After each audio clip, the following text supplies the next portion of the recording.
bakit nandito ka na naman? Ano pa nga ba? Nag-break kami ni Riza. Nag-break? Na naman? Pang ilan nyo na ba yan? Mga baliw. Ginawa nyo ng hobby ah. Parang kada buwan natin nagbe-break kayo tapos wala pa namang isang buong araw nagbabalikan din naman. Mga sira.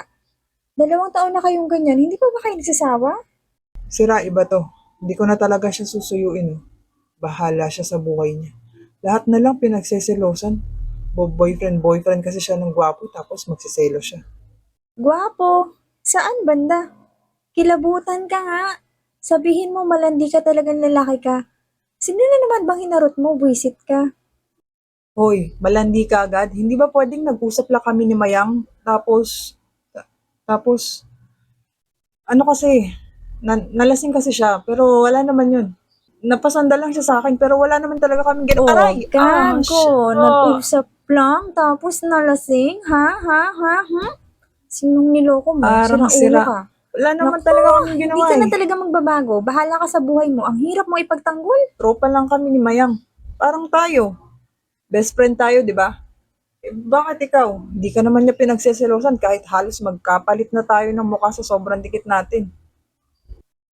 Alam niya kasing hindi kita trip, kadiri, iyo. Ewan ko ba nung nakita sa'yo ng mga yan eh. Ang kapal naman ng kilay mo, singkapal ng mukha mo, ang baho pa ng utot mo. Ang dami mong angal, laking kiamoy ka na nga lang eh. Tumigil ka nga dyan, akin yung piatos ko. Gwapo ka sa sarili mo, buraot ka naman. Hoy, gwapo talaga ako, no? Ikaw, hindi ka maganda, maputi ka lang. Magsasalita ka pa? Tama na, Ha? Ha? tama Ano, na. magsasalita ka pa? Hmm? Joke Hindi, lang walang sabi. joke-joke, walang joke-joke. Wala Wala nga sa, pala ha. ano Oh, ba? wala Dre, pala. Oh, wag sige, dyan. sige. Ito sa'yo. No, Oh, wag dyan, no. Dre. Sige ha. Sira ulo. Yan, Ay, gusto mo? nako. Ha? Dito, Oo, dito. Ha? isa, sipahin kita. Dre,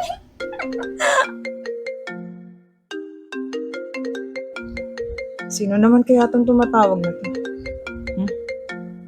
Si Riza. Sandali lang ha. Sagutin ko lang. ha? Hmm. Sige. Hello. Oh, bakit? Akala ko ba galit ka? Tapos magpapasundo ka? Nasaan ka ba?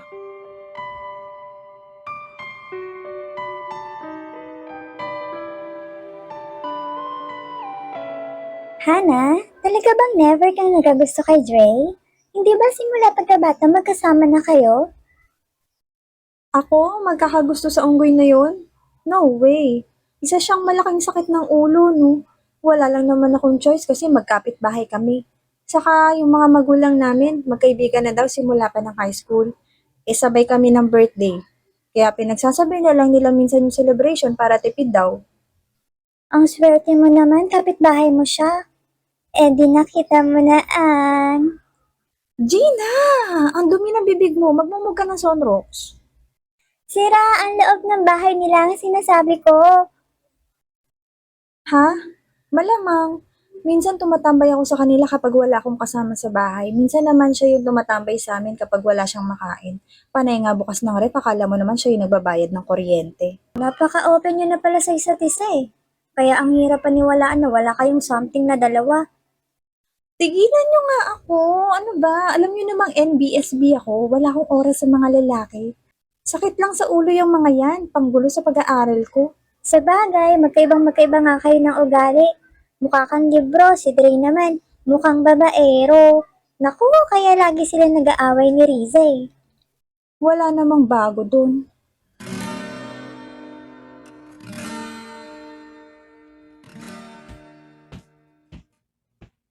Ay, nakakainis. Bakit ba ang daming project ngayon?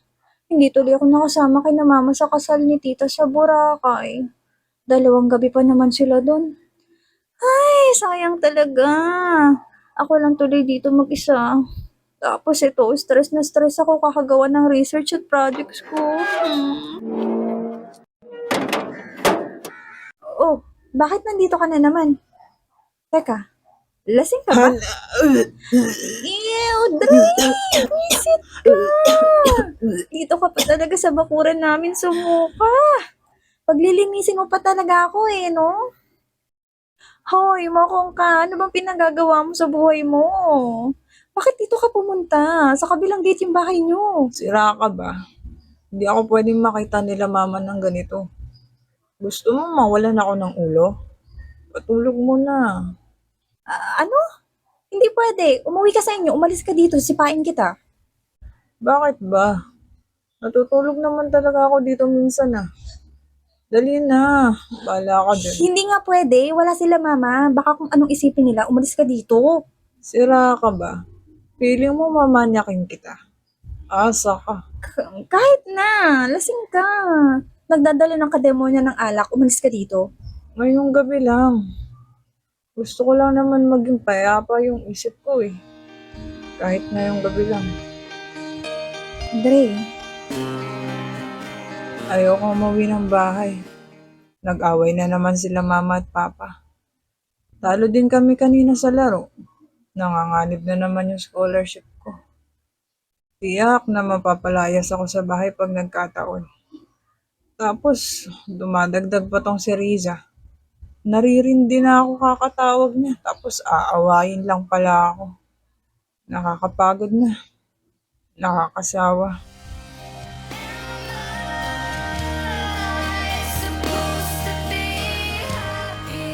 hindi ko alam na ganyan pala ang pinagdadaanan niya ngayon.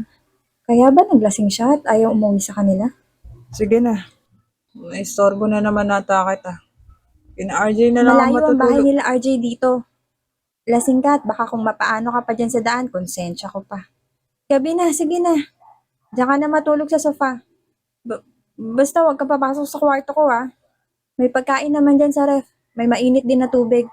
Magtimpla ka na lang ng kape kung gusto mo. Sige na, diyan ka na. Salamat.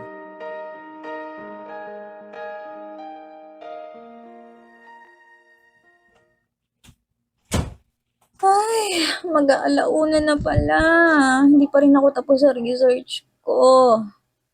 Nagugutom ako. Tulog na kaya yung kumag na yun.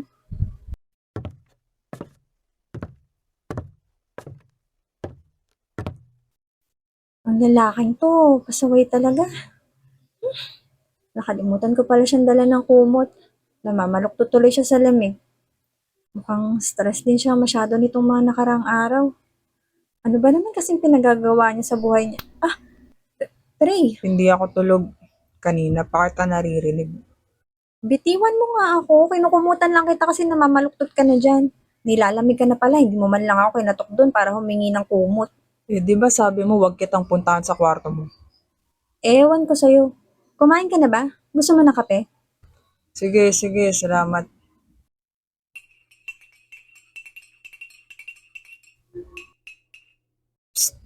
Hana, Hmm? pasensya ka na. Dito na naman ako napadpad. Meron o wala ka namang problema, nandito ka naman palagi. Ano pang bago dun? Bakit? Sawang-sawa ka na sa pagmumukha ko? Obvious ba? Ang dami mong barkada pero dito ka tumatambay. Eh kasi ikaw, hindi ka nakakapagod puntahan. Talunin ko lang yung bakod namin, nandito na ako. Saka, wala silang pagkain sa ref. At hindi rin nila ako pinagtitimplan ng kape kagaya nito. Ah, ganun. Buhusan kaya ka ng kape dyan. Joke lang. Ang totoo kasi, komportable ako dito. Yung tipong kahit anong gawin ko, alam ko hindi mo ko husgahan. Papagalitan mo ako, makikipag-asaran ka sa akin. Pero at the end of the day, nakikinig ka sa akin. Yung tipong kapag nandito ako, alam ko, hindi ako mag-isa. Bakit? Hindi ba ganun si Risa sa'yo? Siya ang girlfriend mo ah. Dapat siya ang kasama mo palagi. Siya ang dapat umiintindi sa'yo. Yun nga eh. Pero nung sinabi ko sa kanya, inaway niya lang ako. Hindi niya ako pinaniwalaan. Ang sabi niya, mag-quit na lang daw ako sa basketball team kasi wala na daw akong oras sa kanya. Pinapili niya pa ako kung yung basketball o siya. Parang sira. Bakit? Pag nag-quit ba ako, pag-aaralin niya ako? Alam naman niyang nakuha ko lang ang scholarship ko dahil sa paglalaro. Jojowa-jowa ka pa kasi. Dagdag lang naman ng sakit ng ulo yan. Tignan mo ko. Ang problema ko lang, yung research ko. Tsaka, ikaw. Ako? Oo, ikaw, nakita mo yung suka doon sa may harapan ng gate namin? Sira ulo ka? Sorry. Sorry na. Lilinisin ko yan mamaya. Ewan ko sa'yo, buwisit ka. Pati ba naman ikaw ayaw mo na sa akin? Lahat na lang ah. Ay, Dre, kinikilabutan ako sa'yo. Huwag mo nga akong tanungin ng ganyan. para kang baliw. Hayaan mo na nga. Isipin mo na lang lasing ako kaya nasasabi ko yung mga ganitong bagay. Fine, sige. Wala naman ako sinabing ayaw ko nang maging kaibigan mo. Pero, tanggapin naman natin ang katotohanan na hindi habang buhay ganito tayo. Magkakaroon ka ng sarili mong pamilya. Magkakaroon din ako. Sila ang magiging priority natin at may posibilidad na hindi na natin makita ang isa't isa ng mahabang panahon. Pamilya? Hindi ko nga alam kung magkakaroon ba ako niyan. Kita mo naman, palagi kami mag-aaway ni Riza. Sa totoo lang, hindi ko nakikita ang future ko na kasama ko siya.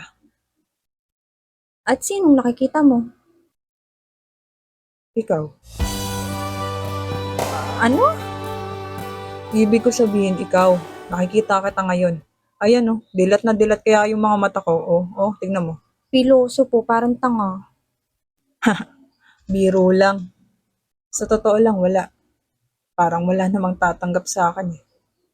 Pag nalaman ng mga magulang ko na mawawalan ako ng scholarship, malamang pati sila itakwil ako. Ah, ang hirap ng ginagawa mo naman ng lahat pero parang kulang pa din. Parang hindi pa rin sapat.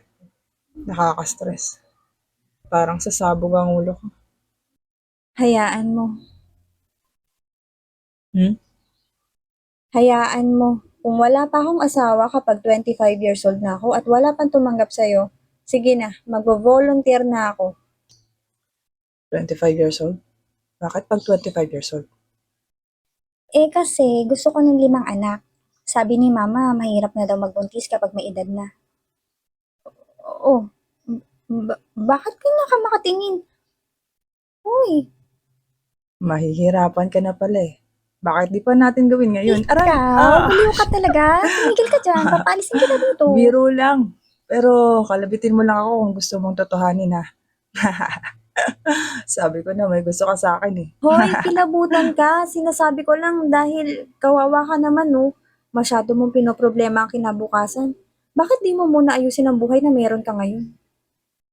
Awa lang pala.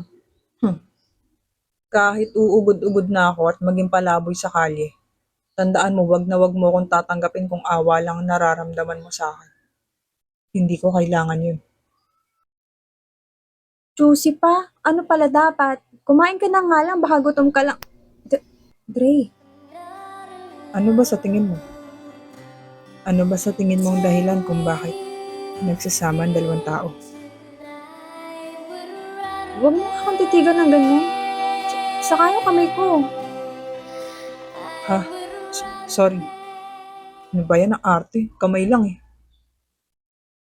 Ewan ko sa'yo. Sige na, pabalik na ako sa kwarto.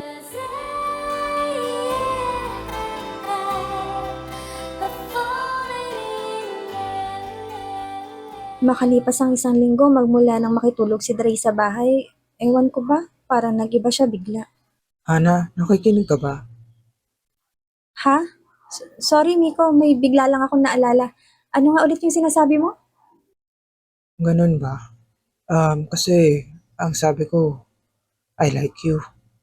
Ikaw sana ang gusto ko makapartner sa graduation ball. Pwede ba? Ha?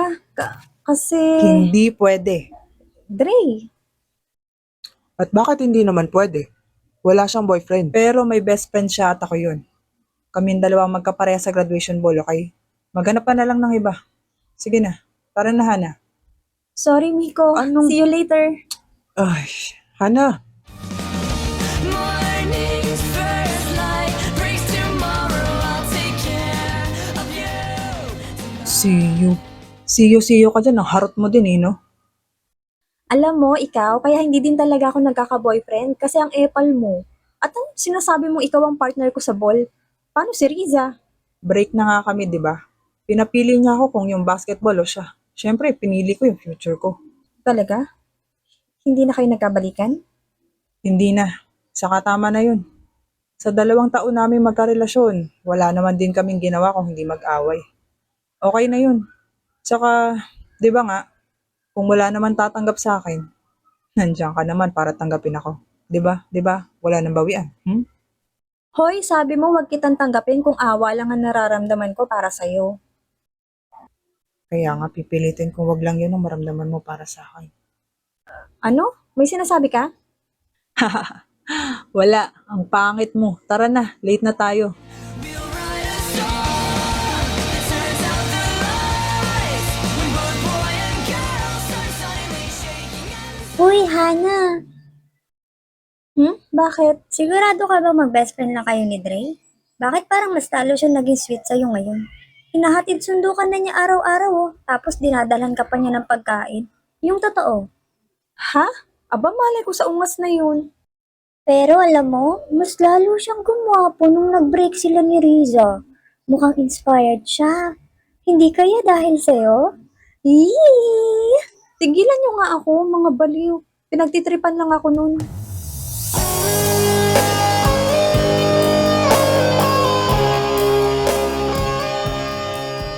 Hoy, Dre, ano bang pakuluto? Bakit hinahatid sundo mo ko? Nanditrip ka ba? Baliw ka ba? Malamang sabay tayong uuwi at papasok. Magkapit-bahay tayo eh. Hindi mo to ginagawa sa akin noon.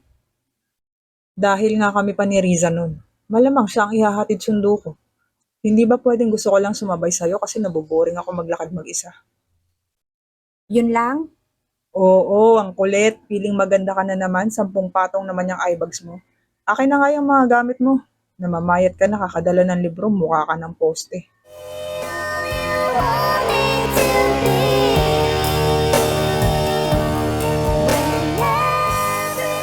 Sabay kami umuwi ni Dre at hindi ko maiwasang mapangiti. Masaya kaming naglakad at hindi na namin namalayang nakauwi na pala kami dahil sa kulitan naming dalawa. Hana, Oh, ako ang partner mo sa graduation ball ha. pag-iisipan ko. Buisit. Ako nga. Oo na, ang kulit mo. Mabuti. Tsaka, may sasabihin din ako sa'yo sa gabing yun. Ano naman yun? Graduation ball na ba? Sa graduation ball nga, di ba? Sige na. Gusto ko maganda ka ng gabing yun ha. Lagi ka kasi mukhang katulong ko eh. Ewan ko sa'yo, unggoy.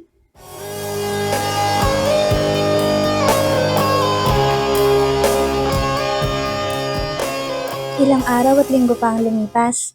Tuluyan ngang nag-ibang pakikitungo sa akin ni Dre. Mas lalo nga siyang naging malambing at maalalahanin sa akin. Palagi niya din akong tinitext at tinatawagan kahit na magkatabi lang naman yung mga bahay namin. Ewan ko ba pero tila nabubuhayan ng pag-asa ko na baka nga may gusto na rin siya sa akin. Oo, noon ko pa gusto si Dre. Pero tinago ko lang sa sarili ko kasi nga best friend ko siya. Matagal ko nang tinanggap na hanggang mag-best friend lang kaming dalawa. Alam ko kasing may saltik siya at kapag nalaman niya ang totoo kong nararamdaman para sa kanya, baka bigla siyang magbago at pati ang pagkakaibigan naming dalawa ay bigla na lang ding masira. Hana, Po, napapansin ko si Dre, minsan inaabot na ng hating gabi dito ah. May relasyon na ba kayong dalawa? po, mama? Wala no, dati pa naman ganun yung kumag na yun. Parang napapadalas kasi. Siya nga pala, tumawag ang tita mo. Gusto ka daw niyang kunin at siya na lang daw ang magpapaaral sa'yo. Doon ka na lang daw muna sa Maynila at pagka-graduate mo daw ipapasok ka niya agad ng trabaho sa kumpanya nila. Pero mama, Para sa'yo din naman yun anak. Hindi ba't pangarap mo naman talaga ang makapagtrabaho sa malaking kumpanya? Eto na yun anak. sige po, pag-iisipan ko.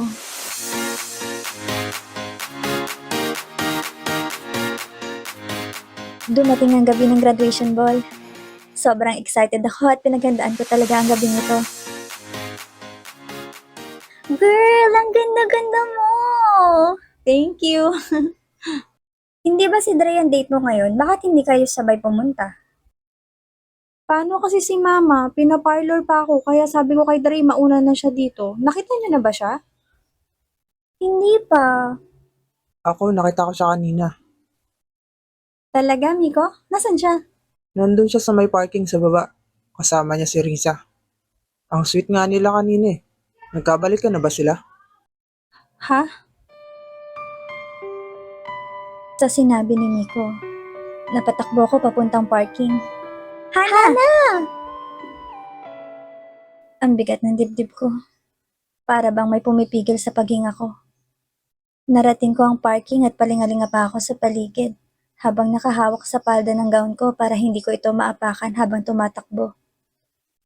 Ilang sandali pa, napabaling ako sa isang kotse sa dulo ng parking. Naaninag ko kasi na may mga taong tila nag-uusap doon. Ewan ko, pero kinabahan agad ako. Mabagal akong naglakad hanggang sa unti-unting nakita ng mga mata ko kung sino ang naroroon.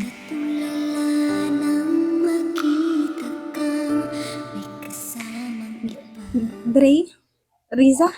Hana, anong ginagawa mo dito? Ang sweet niyo ah. Magkayakap pa kayo. Kayo na ba ulit? Congrats. Sandali, magpapaliwanag ako. Kahit kailan talaga, sira ulo ka. Niyaya mo pa akong maging date mo. Tapos, may ka-date ka naman palang iba. Hana, Sige na. Kailangan ko na bumalik sa loob. Enjoy the night, Dre. Goodbye. Hana, Hana!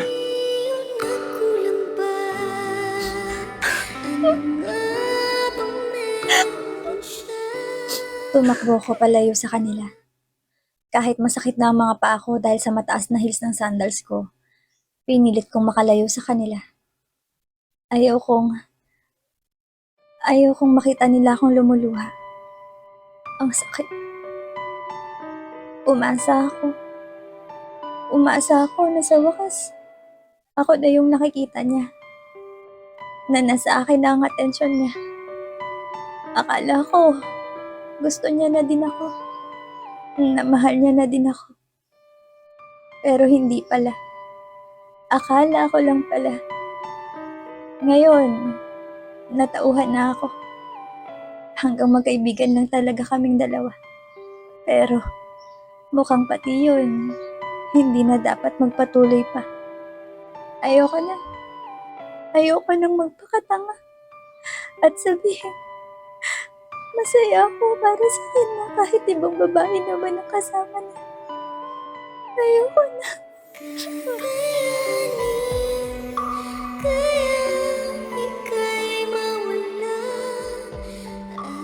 Ilang beses sinubukan ni Dre na kausapin ako.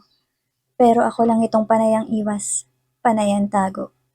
Pumupunta siya sa bahay pero nagpapanggap akong umalis o kaya itulog. Nakakahalata na din sila mama pero sinasabi ko na lang na naiirita ako sa kanya kaya ganun. Mabuti na nga lang at naniniwala pa sila sa mga palusot ko.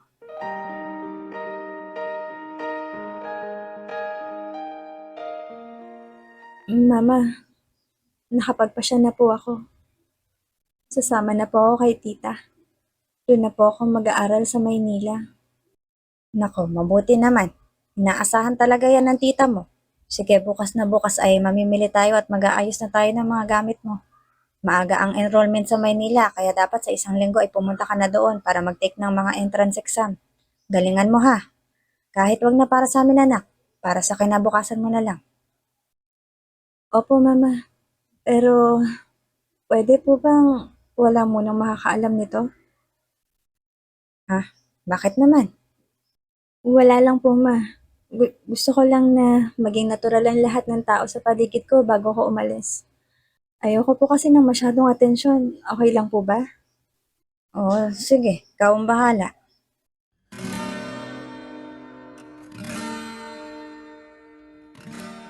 Hana, pwede ba tayo mag-usap?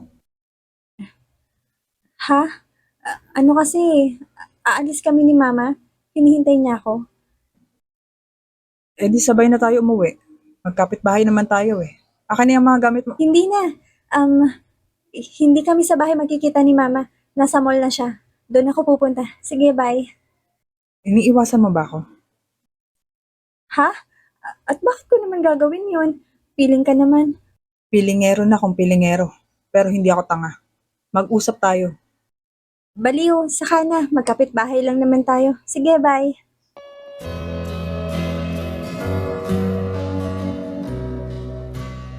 Dumating ang araw ng pag-alis ko at hanggang sa araw na yon, hindi kami nag-usap ni Dre. Dumating na ang sasakyan ni tita para sunduin ako.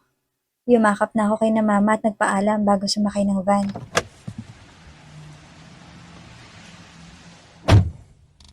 Mag-iingat ka doon anak ha. Tatawag ka sa amin palagi. Opo mama, mag-ingat din po kayo dito. Hana, aalis ka? Saan ka pupunta? Hindi pa rin ba kayo nakapag-usap? Hindi niya pa rin nasabi sa'yo? Sa Maynila na siya mag-aaral. Ano? Teka, bakit? Okay naman dito ah. Bakit kailangan doon pa? Kailangan ni namin umalis, Dre. Naghihintay na si tita. Paalam. Ganto na lang ba talaga, Hana? Ni hindi mo man lang ba talaga ako papakinggan? Anong klaseng best friend ka? Anong klaseng best friend ako? Tinatanong mo ko kung anong klaseng best friend ako? Ako lang naman yung best friend na tagalinis ng suka mo sa tuwing nalalasing ka. Ako yung best friend mo na gumagawa ng projects mo, ng assignments mo, pati nga love letter mo, ako pa rin, di ba? Ako yung best friend mo na inaagawan mo ng chichirya. Ako yung best friend mo na pinupuntahan at pinubusit mo sa bahay kapag wala kang magawa. Hana, Ako yun. Ako yun, Dre. Ako yung best friend mo na tagasalo ng problema mo. Tagapakinig ng mga hinanakit mo sa mundo. Ako yung laging nandyan sa tabi mo. Pero kahit anong dikit ko sa'yo, kahit anong lapit ko sa'yo, nananatiling best friend mo lang ako. Hana. Hana!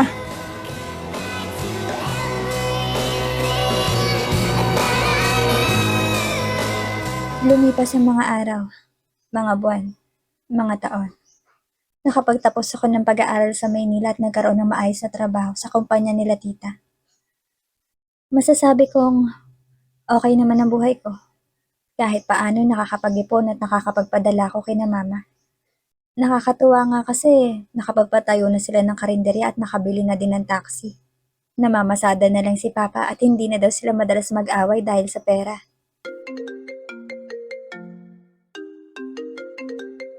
Hello ma. Happy birthday, ate! Ay, salamat. Akala ko nakalimutan nyo na. Nako, ikaw pa ba anak? Syempre hindi. Naganda nga kami dito kahit wala ka. 25 years old ka na anak, wala ka pa rin bang nobyo ha? Naku, huwag mo masyadong patagalin. Sabik na kami magkapo ng mama mo. Papa! Nagbibiro lang ang papa mo. Nasaan ka pala? Po, nasa trabaho po ako pero mamaya pag uwi ko, dadaan ako sa simbahan. Saang simbahan anak? Yung simbahan po malapit dito, Saint Benedict po. Saint Benedict? Oh, sige. Sige anak. Bye-bye. Mag-iingat ka ha. Happy birthday ulit. Opo mama. Thank you. Bye-bye.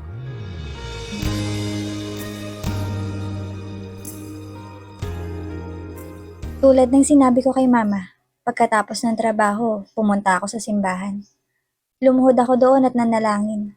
Nagpasalamat sa karagdagang taon na binigay sa akin. Kaya lang, bigla na lang nabalot ang puso ko ng lungkot. May bigla kasi akong naalala. Kaarawan rin kasi ng kumag na yun ngayon at ang usapan namin. Imposible. Kung hindi man sila nagkatuluyan ni Riza, malamang may ibang babae na siyang kinakasama. Napalingon ako sa labas ng simbahan nang makita kong umaambon na. Naisipan kong magmadali na umuwi dahil baka lumakas pa. Ay, nasa na ba yung payong ko? Nakalimutan ko na naman. Ulyanin ka pa rin hanggang ngayon? Ha? Happy birthday. Oh, bakit ganyan ka makatitig? Parang nakakita ka ng gwapong multo ah. Batiin mo din kaya ako. Birthday ko din ngayon. Nakalimutan mo ba? Dre? Anong ginagawa mo dito? Ah, ano kasi. 25 years old na ako ngayon. Pero wala pa rin tumatanggap sa akin. Baka pwede mo naman to pa rin yung pangako mo. Baka pwede mo na akong tanggapin. Oh. Dre, Hana, nung gabing nakita mo kami ni Risa, inaamin ko, nakikipagbalikan siya nun. Pero maniwala ka, hindi ako nakipagbalikan sa kanya. Alam naman niya eh, bago pa lang naging kami, alam na niyang ikaw ang gusto ko. Pero kasi, natakot ako. Natakot akong baka lumayo ka sa akin pag nalaman mo. Natakot akong baka pati pagkakaibigan natin masira lang dahil sa nararamdaman ko para sa'yo.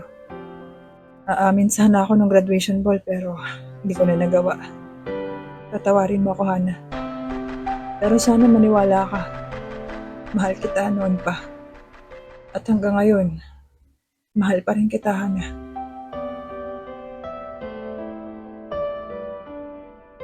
Dre. Mahal mo ako? Pero bakit ngayon ka lang nagpakita sa akin? Bakit ngayon ka lang umamin? Matagal ako nagtiis na hindi ka makita. Pero palagi kitang kinakamusta kay na mama mo. Sabi ko nga, balitaan ako agad kung magkaka-boyfriend ka. Dahil kahit wala pa sa plano ko, pupuntahan talaga kita at babawiin sa kanya. Mabuti na lang. Mabuti na lang talaga at wala. Ang gusto ko kasi kapag nagkita tayong muli, yung may diploma na ako. Yung may maganda na akong trabaho. Yung alam kong hindi ako mapapahiya sa'yo. At ito na nga, nandito na ako. Ayoko kasing isipin mo na, sira ulo pa rin ako. Kaya, matatanggap mo ba ako?